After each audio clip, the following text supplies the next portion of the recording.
close to it. Let's get right to it. Question: it's busy time, so I won't waste your time with. We had a great day. Everybody's excited. Coaches are fired up, and so on and so forth. We'll get to your questions. That way, everybody can get answered. Mike, with so many new guys, we talked about this in spring, but now we're at the preseason camp. It's a little bit different level of focus. Is there kind of a mix of both excitement and uncertainty because you don't necessarily know what you've got in some of these guys? More excitement than uncertainty. Today I was much better with knowing I only had to ask twice who somebody was and the number, so that was a good day for me.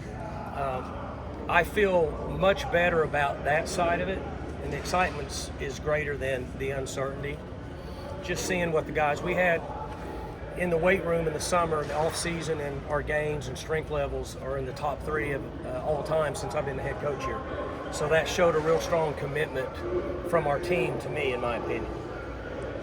How was the energy level for day one? Was it where Good. you were hoping it would be? Yeah, it was good. It's it's interesting. Day one, everybody's excited, but they haven't been out here with helmets on and with the natural human reaction to heat. So it'll get better every day, but we had a good day.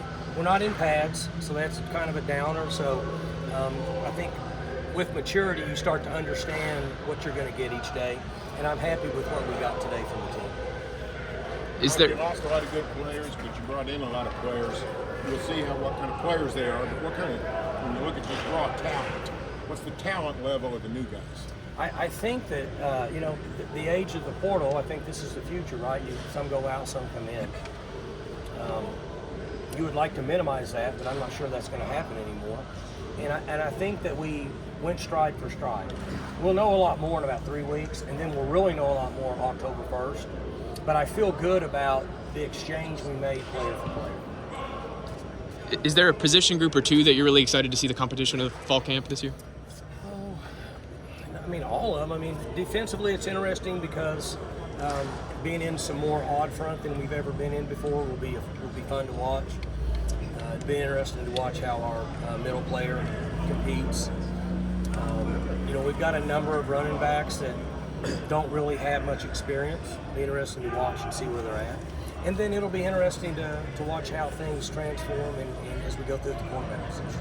It seems like those running backs, they all kind of bring something different. Is that good to have variety there? Well, unfortunately, that's the one position that guys get hurt. They take direct hits from all different angles, very difficult position to play. So you would like to go into the season with 4 of them.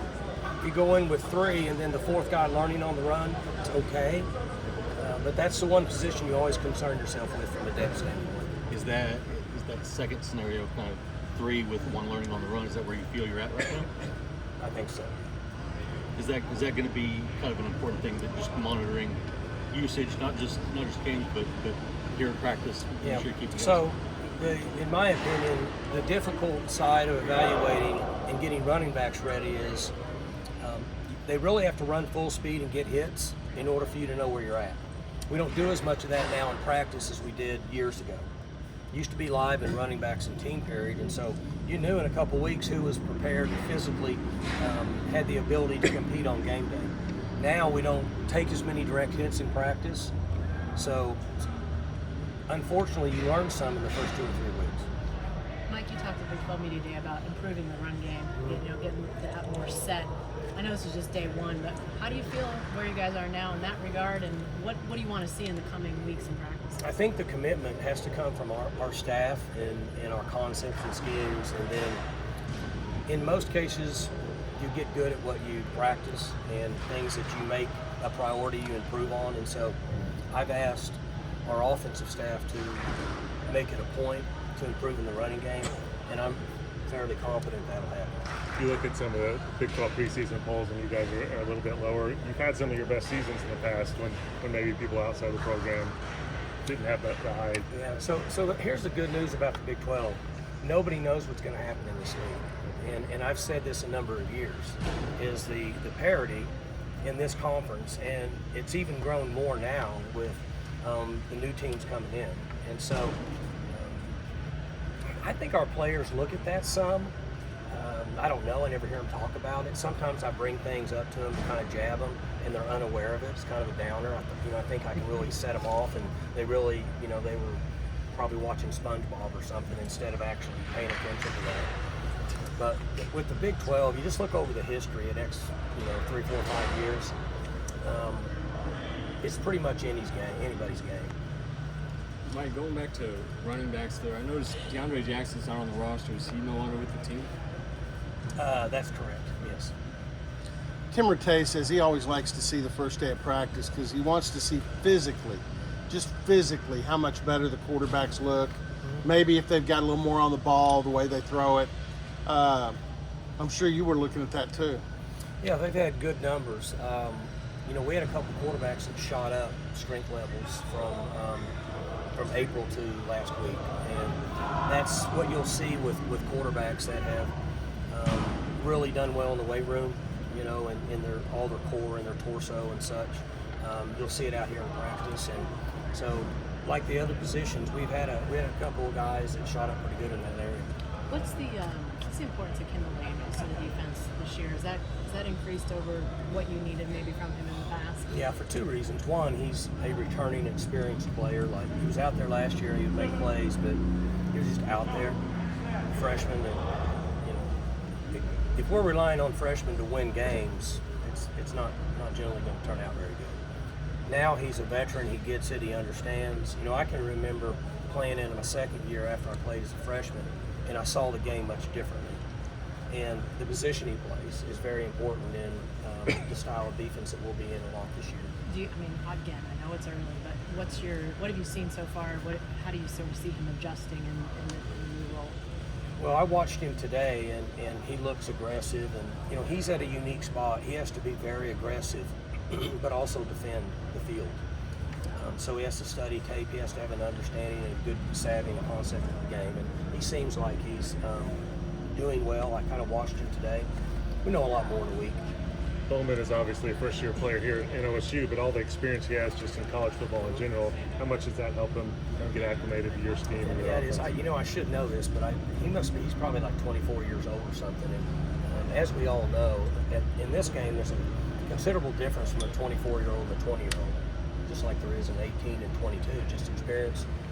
I mentioned this earlier. He spent time at Tech with a coach who's a good offensive coach, and being at Michigan and learning that style. And I'm guessing that they know what they're doing on offense and all those things. Even though he wasn't on the field much, they're going to play a factor in how you are as you move down the line. We have to name that fly, aren't we? Make him friendly. He's wearing you and I. We must be wearing the same perfume. With the quarterbacks, you said back at Big 12 Media Days, you see a couple of weeks before you zero in on somebody. Is that kind of the ideal time to give everybody a chance, but then focusing on? Yeah. So whether we like it or not, we live in the age of the portal, and in this time, we need to make sure as coaches, more so than ever, that we give everybody quality time to work it out, position-wise. I almost caught him. Position-wise, based on their work on the field. And so I have shared with the staff that up through the first 10, 12 days or so of practice, that I want guys working with different groups. I want concepts minimized, and I want to be able, when we name a depth chart, I want to be able to look them all in the eye and say everybody had a fair shot. And I think that's all we can do as coaches for the players, and then I think the players will respect that more so than we have in years past. Michael Bowman played a lot at Tech for 3 years, went to Michigan, didn't play much in 2 years. Right. Does that mean his development was stagnated, or was a guy who doesn't play, and at that advanced stage, is he still able to get some development, or is it just sort of a reboot? I think he learned. I'm going to guess that he learned a lot from being in that system. Some of the things that we're doing now are similar to a little bit of what they've done in their past. I see where that has helped him out here. My honest opinion is he won't be as far ahead now as he would have been if he'd have been playing. There is no substitute for live reps. That's just my opinion. Like you guys will put the pads on Saturday, I believe. Is that I right? think Friday, yeah. Is there anything you specifically look for in the first couple of days? Before You know, start? I'm excited about it because it's difficult to practice without pads. So we're telling the players to, the guys in the box to go 4 steps and stop. And then when they get in pads, we're telling them to run like hell. So we're just kind of pulling them and pushing them. So I'm excited because it means we get back to real football. You get a good feel for where everybody's at. Mike, you've got a lot of Big 8 and Big 12 experience to not only get Colorado coming back into this league and growing it, but to have a brand that's been here before. Just kind of your thoughts on that. I mean, I'm almost like Notre Dame. I've been telling you guys for 18 months what's going to happen, and I think I've hit it every time. I'm glad you brought it up. 2 things. I said Oklahoma State would be in great shape no matter what, which has happened. And I said eventually the Big 12 Conference will rise and be just fine, which has happened. And I said that conference realignment is not finished yet, and it's not finished now. It's still going to go on. So we're thrilled to have Colorado. And, I actually need to reach out to Coach Sanders and welcome him to the league. I haven't done that yet. But they fit in the Big 12. They go all the way back. Were they Big 6? No, they Big made 7. They made They 7. made 7. Okay, I was 1 off on that, so my Notre Dame still went out the window. So Big 7, right? Big 8, Yeah. Big 12, and they're right here. We grab that time zone, but just the tradition. I remember going up there and they would have snow pushed to the side of the field, and when we do our Friday walkthroughs, and it's a good setting. It's a good setting for college football. They have a traditional mascot that's cool. I mean, I used to watch him run out before games. I mean, one, to make sure I wasn't in his way, because the guys that were holding on, they weren't actually leading him; they were holding on. They couldn't do anything if he went the wrong direction, honestly. But with what's going on now with the alignment, as it finishes up here over the next month, maybe a week, I think that they're bringing some strength back, and I understand what's happened the last X number of years record-wise, but I think that the addition of coach there has generated a lot of excitement, and I think that has an advantage for this league from a marketability across the country. And that's what this comes down to, right? We're trying to market so you can get sales, so you can get ESPN and Fox to pay you money to play on TV. Nostradamus, would you like to tell us who's coming next?